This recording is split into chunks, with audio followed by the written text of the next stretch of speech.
शुरू अल्लाह के नाम से और करोड़ हाथ दरूद व सलाम मोहम्मद अरबी सल्लल्लाहु अलैहि वसल्लम और उनकी आल पर।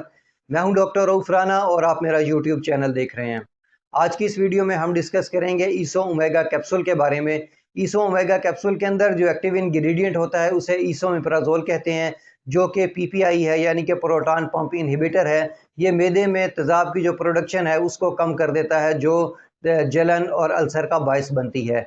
अब हम बात करते हैं इसके यूजेज के बारे में। जैसा कि मैंने आपको पहले बताया कि ये प्रोटॉन पंप इनहिबिटर है और मैदे के अंदर तेज़ाब की जो कैफियत है उसको कम कर देता है, उसकी प्रोडक्शन को कम कर देता है। इसलिए ये तेज़ाबियत में इस्तेमाल किया जाता है, मैदे के अल्सर में इस्तेमाल किया जाता है, मैदे की जलन में इस्तेमाल किया जाता है, या ऐसे मरीज़ जिनको गैस्ट्रोएसोफेगल रिफ्लक्स डिजीज़ हो, जिनको ये महसूस हो रहा हो कि उनका खाना वापस मुंह की तरफ वापस आ रहा है, उल्टी की मतली की कैफियत हो रही है, उनमें इस दवा का इस्तेमाल किया जाता है।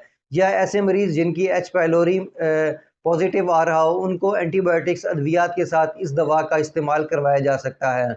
या ऐसे मरीज़ जो आर्थराइटिस का शिकार हों, जोड़ों के दर्द का शिकार हों, उन्हें लंबे अरसे तक दर्द की अद्वियात खाना पड़ती हैं, इसलिए हिफ्ज़ मा तक़द्दुम के तौर पर कि दर्द की अद्वियात मैदे को नुकसान ना पहुँचाएँ, तब भी इस दवा का इस्तेमाल ईसो ओमेगा का इस्तेमाल करवाया जाता है। इसी तरह दिल के मरीज़ जो साल तक दवा इस्तेमाल करते हैं, उनमें भी इस दवा का इस्तेमाल ईसो ओमेगा का इस्तेमाल करवाया जाता है, ताकि जो दिल की अद्वियात हैं वो अपने मुज़र असरात मैदे पर ना छोड़ें।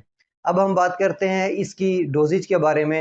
अमूमी तौर पर आम माइल्ड टू मॉडरेट कंडीशन के अंदर 20 mg का एक कैप्सूल सुबह नाश्ते से पहले दिया जाता है, लेकिन डॉक्टर दिए देख के अगर अल्सर की नोयत ज़्यादा है, जलन ज़्यादा है, तो 20 mg सुबह और 20 mg शाम को खाने से पहले एक एक कैप्सूल लिया जा सकता है।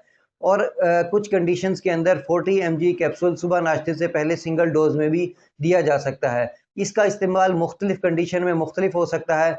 मैदे की तेज़ाबियत की सूरत में इसका इस्तेमाल 7 दिन तक किया जा सकता है।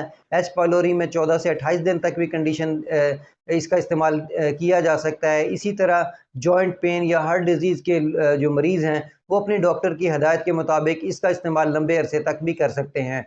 लेकिन ये बात जानना ज़रूरी है कि लंबे अरसे तक इस्तेमाल सिर्फ़ और सिर्फ़ अपने डॉक्टर या अपने फार्मासिस्ट की हदायत के मुताबिक ही करना चाहिए। खुद से इस दवा का इस्तेमाल लंबे अरसे तक नहीं करना चाहिए। अब हम बात करते हैं इसके कंट्रा इंडिकेशन के बारे में। ये कि किन किन अद्वियात के साथ इसका इस्तेमाल नहीं करना चाहिए। अक्सर अद्वियात की एब्जॉर्प्शन पर ये ईसो ओमेगा कैप्सूल असर करता है, उनकी एब्जॉर्प्शन को, उनकी जज़ब करने की सलाहियत को कम कर देता है।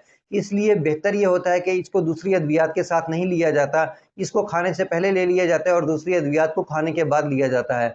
बेहतर ये है कि अगर आप इस दवा का इस्तेमाल कर रहे हैं तो अपने डॉक्टर या अपने फार्मासिस्ट से राब्ता लाज़मी रखें, ताकि वो आपकी डोज़ एडजस्टमेंट कर सकें कि ये जो इसके मुज़र असरात हैं उससे बचा जा सके।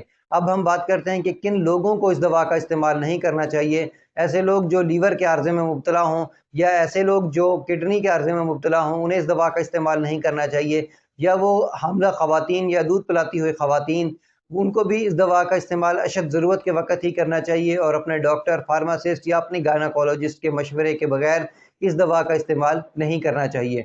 मुझे उम्मीद है कि मेरी ये मालूमात आपके लिए फ़ायदेमंद होगी। अल्लाह आपको और आपके तमाम अहले खाना को सेहत वाली ज़िंदगी अता करे। अल्लाह हाफ़िज़।